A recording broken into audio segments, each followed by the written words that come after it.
Hola, bienvenidos a Contrapunto, un espacio en donde nos permitimos pensar fuera de la caja para tener una mejor comprensión de lo financiero y lo económico.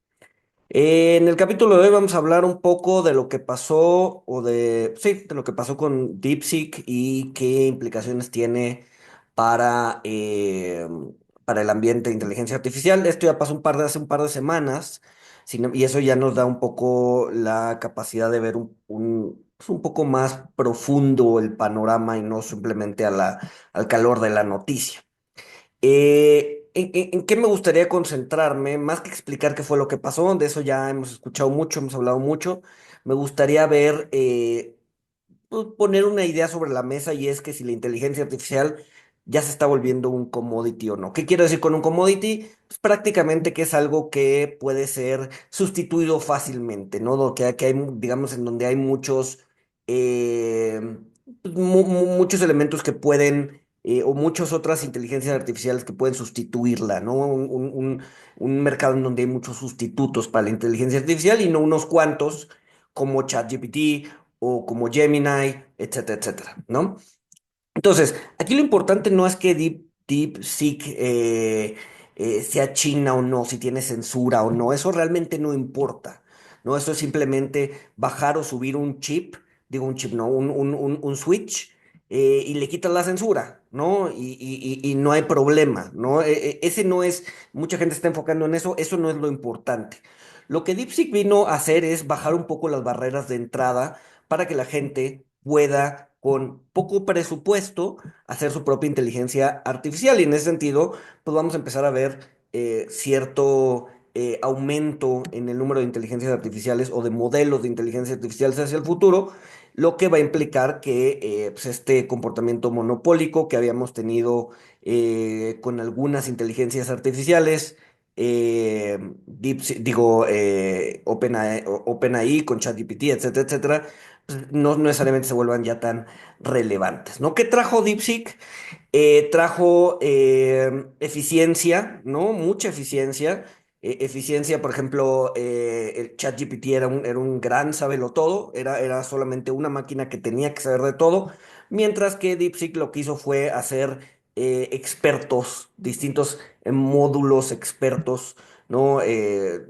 Tuvo un approach más modular al problema, de tal forma que no tiene que estar prendido todo el monstruo, sino que va a estar prendiéndose según lo que se vaya necesitando.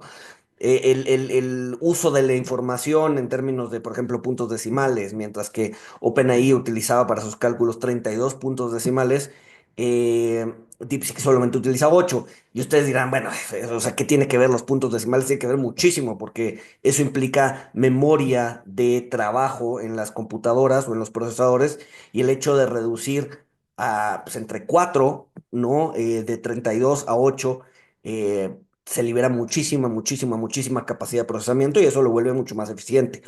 Esto permite que DeepSeek utilice chips más comunes, ¿no? No necesariamente los últimos o los de tecnología punta, sino puede usar chips más comunes, chips viejitos, donde viejitos no necesariamente quiere decir de hace 20 años. Acuérdense que esto camina muy rápido. Viejitos pueden ser de chips de hace 2 años o de un año que ya quedaron atrás y que ahorita hay chips mucho más poderosos. Pues igual no es necesario ya usar esos chips. Quizás los chips de generaciones pasadas sean suficientes. Hay una crítica importante y es que si DeepSeek robó o no el entrenamiento de OpenAI, yo creo que eso también se vuelve un poco irrelevante, ¿no? Las cosas en la tecnología y en el mundo avanzan a raíz de la copia, la piratería, o sea, sí hay un evento canónico en donde alguien inventa algo, pero digamos que ese conocimiento que se inventa en un momento termina siendo copiado, pirateado por otros, y entonces las cosas van avanzando. Y así es como se construyeron los imperios. Y aquí hago una pequeña digresión para explicar esto, ¿no? Los imperios se fueron construyendo a raíz del robo y la piratería, ¿no? De España, cuando España era potencia, Inglaterra se empezó a encumbrar como potencia a raíz de literal la piratería en barcos piratas. Le robaban recursos que España traía de América, le robaban los recursos en el camino y eso logró, digamos que, financiar mucho de la expansión de Inglaterra, ¿no? Con piratas como Henry Morgan, John Hawkins, Francis Drake, Walter Raleigh, todos esos ayudaron a que el imperio inglés floreciera. Ahora, del imperio inglés a Estados Unidos, ¿no? Mucho fue, o sea, en menor medida fue esa piratería que conocemos de barcos y piratas, pero en otra gran medida fue un robo de tecnología bien importante, ¿no? Acuérdense que Inglaterra estaba en esta revolución industrial que sucedió primero allá y que Estados Unidos prácticamente se la robó, se la pirateó, la trajo a Estados Unidos y es por eso que empieza también a crecer Estados Unidos. Un ejemplo, en 1850, en esa década, un señor llamado Bessemer tiene patenta una nueva tecnología para hacer un proceso revolucionario para hacer acero de alta calidad. Estados Unidos lo copia, lo adapta y obviamente no paga ni un solo derecho de patentes sobre las patentes que tenía Bessemer.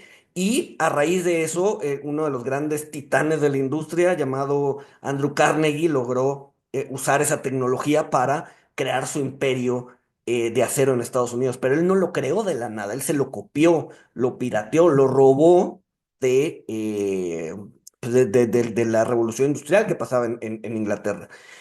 Y ahorita estamos viendo a China robarle a Estados Unidos. No, no estoy diciendo que esté bien, no, estoy diciendo que así pasa y así ha pasado en la historia de la humanidad. No, es construir como decía Newton, sobre los hombros de gigantes. No, están construyendo sobre y mucha de esa construcción sobre hombros de gigantes es a través del robo y la piratería. Y así ha sido y así siempre va a ser.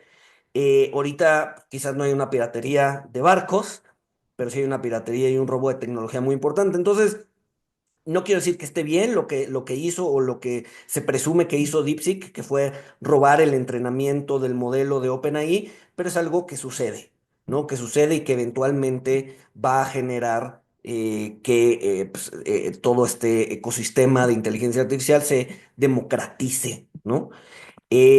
También se hablaba un poco de la paradoja de Jevons, ¿no? En donde se habla de mayor eficiencia tecnológica, mayor uso de recursos.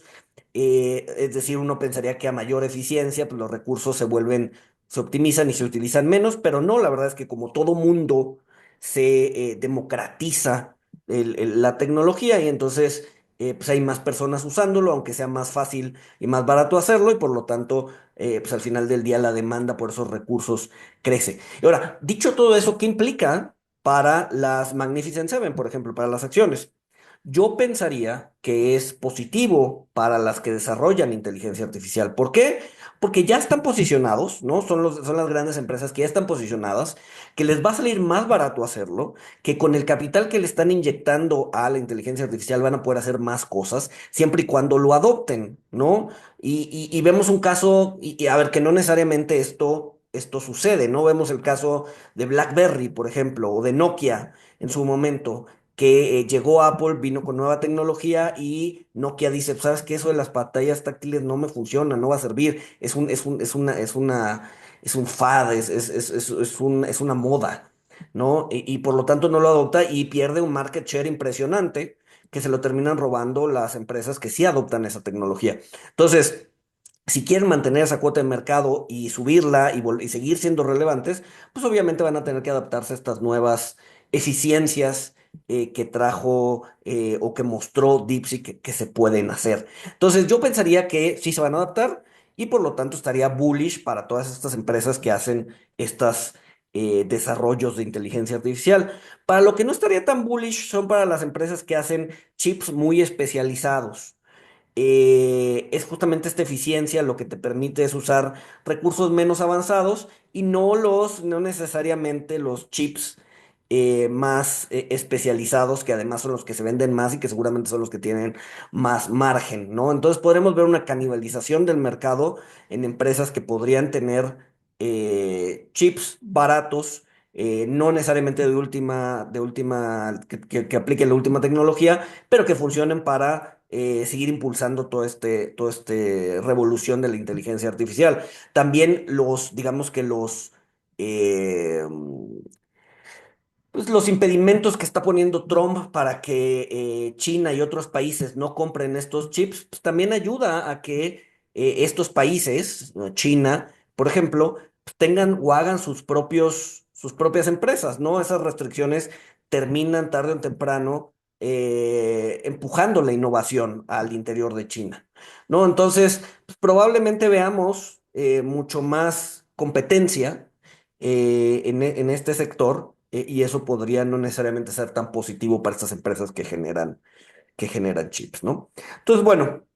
¿Se está volviendo un commodity? Pues parece ser que sí, ¿no? La inteligencia artificial, sobre todo si esto que está pasando con DeepSeek resulta que es cierto, y resulta que esas eficiencias te permiten bajar muchísimo las barreras de entrada, ya no necesitas billones de dólares, miles de millones de dólares para poner tu propio modelo de inteligencia artificial, con una fracción de eso lo puedes lograr, y eso pues obviamente va a aumentar la competencia, va a aumentar las eficiencias pues ahora sí que va a ser mucho más sencillo tener acceso a herramientas tipo o de inteligencia artificial y no solamente con estas empresas monopólicas que lo empezaron, pero pues que no necesariamente van a permanecer siendo monopólicas, ¿no?